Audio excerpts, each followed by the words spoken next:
നമുക്ക് നികത്താനാകാത്ത ഒരു വിടവാണ് എന്നെല്ലാവർക്കും അറിയാം.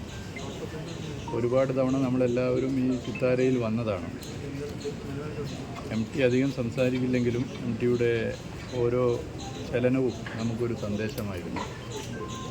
എല്ലാവരും അവരുടെ സാമൂഹിക പ്രവർത്തകരായിക്കൊള്ളട്ടെ, മാധ്യമ പ്രവർത്തകരായിക്കൊള്ളട്ടെ, എല്ലാവരും ഇടയ്ക്കിടെ വരുന്ന ഒരു ഇടമാണ്. ഇന്ന് നമ്മൾ ഒരു വല്ലാത്ത പ്രയാസത്തിലാണ് സിത്താരയുടെ മുന്നിൽ നിൽക്കുന്നത്.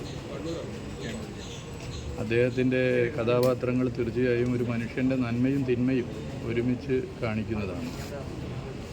അദ്ദേഹത്തിൻ്റെ ഓരോ എഴുത്തിലെയും ഓരോ കഥാപാത്രങ്ങളും അതിൽ നായകനുമുണ്ട്, വില്ലനുമുണ്ട്, നായികയുമുണ്ട്, എല്ലാമുണ്ട്. ഒരു മനുഷ്യൻ തന്നെ, മനുഷ്യൻ്റെ വിവിധ ഭാവങ്ങൾ, മനുഷ്യൻ്റെ വിവിധ രീതികൾ അദ്ദേഹം ലോകത്തിന് പ്രകടിപ്പിച്ചു എന്നുള്ളതാണ് അതിൻ്റെ പ്രത്യേകത.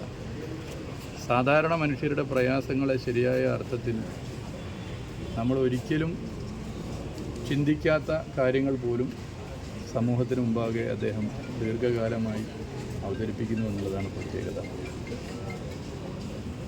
എന്നെ സംബന്ധിച്ചിടത്തോളം വ്യക്തിപരമായി വിദ്യാർത്ഥി സംഘടനാ പ്രവർത്തന ഘട്ടത്തിൽ തന്നെ സ്ഥിരമായി വരുന്ന ഇടമാണ്.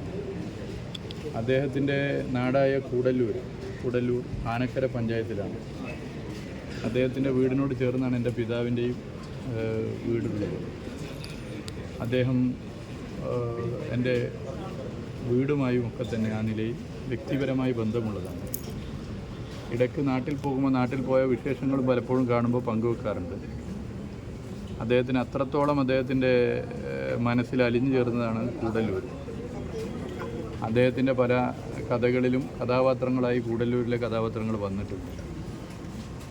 അപ്പോൾ വ്യക്തിപരമായി ആ നിലയിലും ഒരു ബന്ധമുണ്ട്. എൻ്റെ അവിടെയുള്ള കുടുംബത്തിലുള്ളവരുമായി ഇപ്പോഴും വലിയ അടുത്ത ബന്ധമാണ്. അപ്പോൾ അതൊക്കെ അദ്ദേഹം വ്യക്തിപരമായ സംസാരങ്ങൾ പലപ്പോഴും പറയാറുണ്ട്.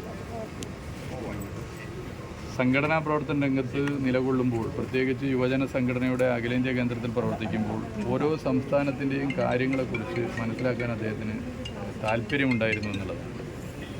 പല വിഷയങ്ങളിലും അദ്ദേഹത്തിൻ്റെ അഭിപ്രായങ്ങളും പറയാറുണ്ട് എന്നുള്ളതാണ് അതിൻ്റെ പ്രത്യേകത.